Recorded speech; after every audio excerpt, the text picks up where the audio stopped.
everybody, I'm Hannah. I'm Anuli. And today's our first episode of a new segment we like to call Good News for You.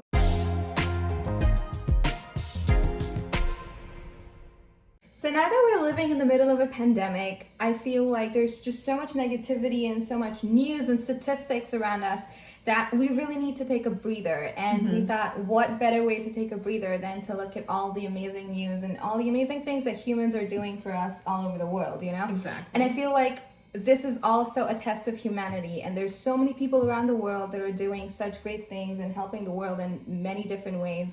And I don't know, putting a smile on everyone's faces. So we thought, hey, why not bring that to you? And this idea, we were inspired by John Krasinski and his Some Good News. I thought that was such an amazing thing to do, and his trailer brought such a smile to my face. I was like, hey, you know what? We're gonna do the same for you guys. We're gonna bring all the good news all over the world for you. So we saw a couple of videos on this Instagram page called Good News Movement, and they're just a bunch of videos that we want to talk to you guys about and show you. The first video that we have up is a grandpa dance off. So this grandfather and granddaughter live across the street from one another and do a dance off every morning. Some family members of theirs said that my dad is turning 81 years old next month and I've never seen him dance, but he's really putting forth great effort and has some special moves. I'm sure the workers think we're crazy, writes his daughter. So this is a really cute video. Let's take a look.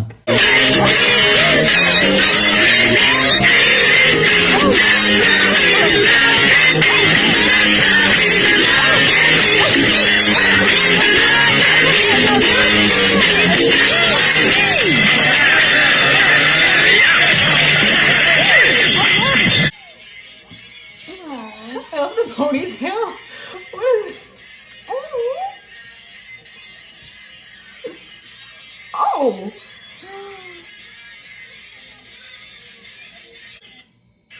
That's really cute. That is so cute. These two deserve their own show, for real. So do we, so make sure you like and subscribe. Cute. Yeah, it's our dream to have a talk show, so I'm kidding. That's adorable. I love the girl's ponytail. Oh my gosh. So cute. I do the same thing when I was little.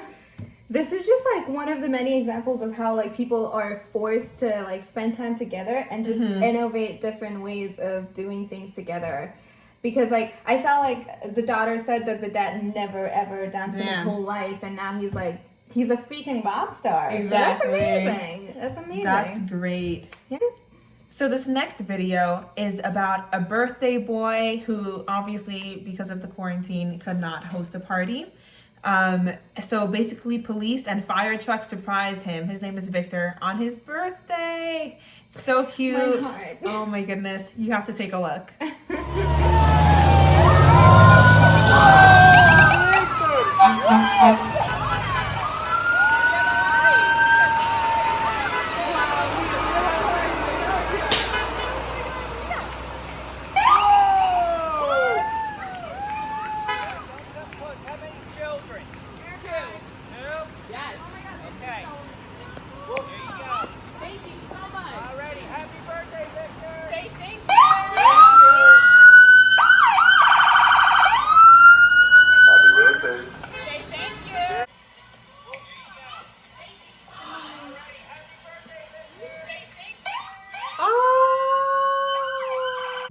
That is so sweet. My heart is full. That is the sweetest thing ever. I love how I don't know who this person was, if he was a firefighter or whoever, but he gave the kids the hats, and I loved how he gave it for the little sister too. When you have siblings, they have to be equal. Everything has to be the same, you know.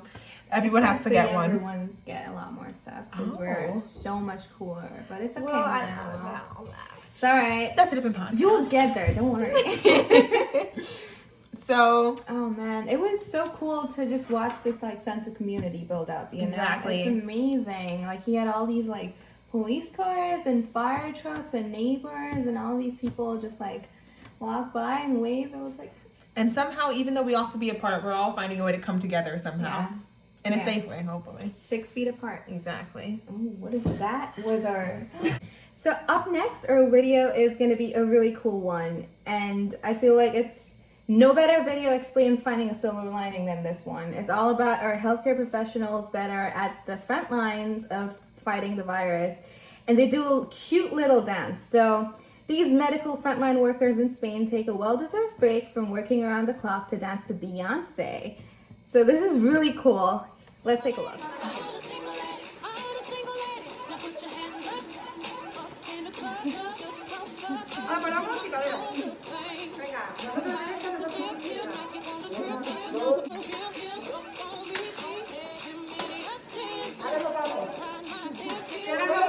Oh man, I love that. They really got moves too in that coordination. right? Oh my god, it's Especially with them amazing. having so much work. Yeah. No, I'm just glad that people are finding ways to, relieve their stress, because obviously they're in a place of such high pressure. What do you say? They're up to their eyeballs in work and everything? I forgot I was would going to say say that. that. Oh no. They are up to their eyeballs in work, and I'm just glad that they're doing this for themselves, That is Seriously. so cool. I remember when I was in high school and my sister and I would be up until all hours, well, not too late, I would just stop caring.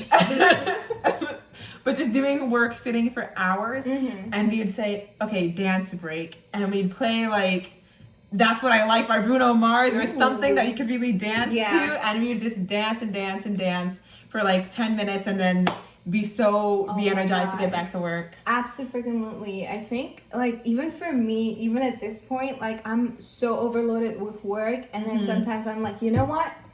This is it. It ends now. And I, like, blast music, and I'm, like, dancing for, like, 15 minutes straight. Like, I just, like to dance it all out, I think it's such a stress reliever. And Seriously. I related to that on a personal level. Well, I've never really dealt with stress at that level, obviously. I related but to the dancing. I related to the whole act of dancing to like let it all out. So Exactly. absolutely, good job there, doctors. And I think like all our medical professionals, like everyone who's at the front lines, really, we respect them so much. Yes. And we just want to thank them for doing everything that they're doing. So this next clip is going to be taking place in Argentina. The caption reads, "In the Vicente Lopez neighborhood in Argentina, people cheer from their windows for the garbage disposal workers below." Take a look. ¡Oh!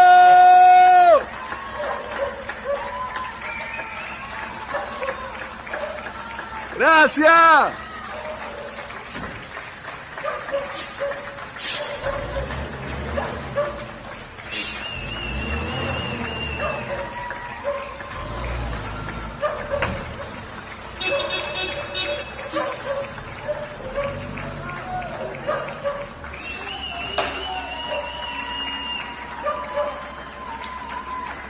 I really love this clip because, like we were just saying, it's important to really recognize all of our essential staff and people that are just holding the system together for us. Absolutely. I feel like I didn't realize how many people were essential staff until I'm like hearing now, like maybe a classmate of mine is essential staff where he works and things like that. Yeah. What do you think? Absolutely. I think all of these people hold our society together, everybody, the doctors, the science, everybody who's at the front lines right now, like we wouldn't be sitting in our rooms peacefully without them being around to help us, Exactly. without them being around to fight the disease for us.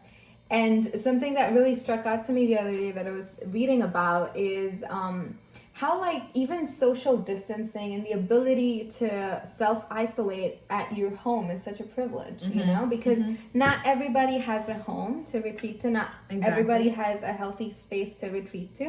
So it doesn't necessarily mean that it's going to be as peaceful for everyone as it is for us. So we should also recognize that privilege, Yeah, and for us, there's still hundreds of people where we're living. Yeah. So the people that are still running the campus is like, they're also putting themselves at risk to make sure that people can be fine where they are. Absolutely. So this was really cute. I like it. I think we should do this more often, pandemic or no pandemic. I think we should be really respectful and appreciative of everything that everybody does for us on a regular basis. So this whole story started with one mom, Brooke Thomas, who decided to raise funds in Vermont, in her Vermont school system, and her community raised around $7,000 for the janitors. And they also started a GoFundMe campaign, which did really well. And I just think that was such a great thing to do, you know? Like, what could you possibly do sitting at home? Exactly. And this is such a great way to spend your day, you know? I think it's amazing. Especially, I feel like now that we all have to be home, and a lot of us are go-getters, especially if you're watching this podcast, you're somebody that does not stop, is always trying to achieve the next thing and reach their next level. So how can we be sitting still at home? It's kind of hard. It's really hard. So doing things like this, you see that there are ways that you can help combat the virus. Or even if you're not working to necessarily stop the coronavirus, I mean, staying home is helping that.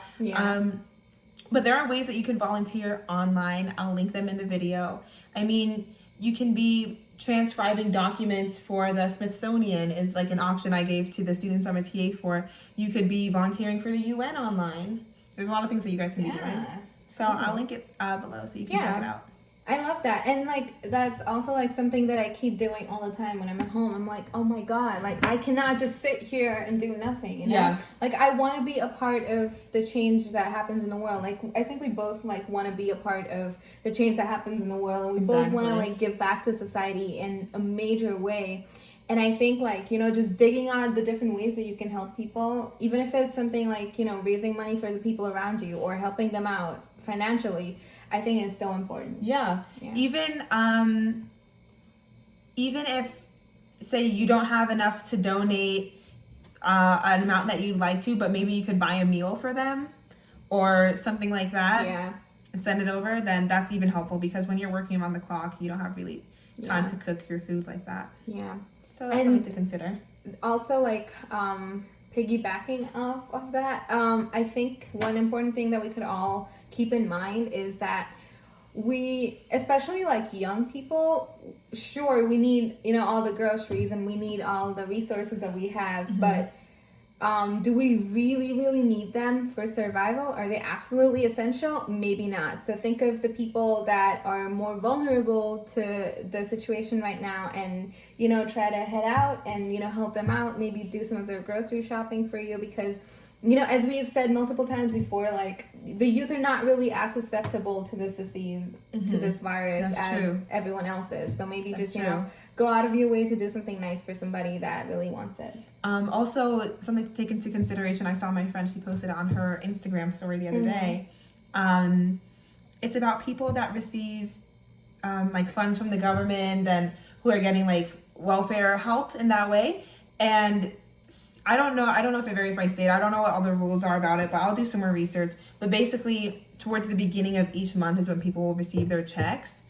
So that's when they're going to go out grocery shopping. So if you can afford to, don't go buying out all the toilet paper on the 1st of April or something like that, when these people that aren't going to have money for the rest of the month are doing their prime like shopping. So be considerate of those things too. I feel like those are things that we don't even think about, especially now when it's so important too.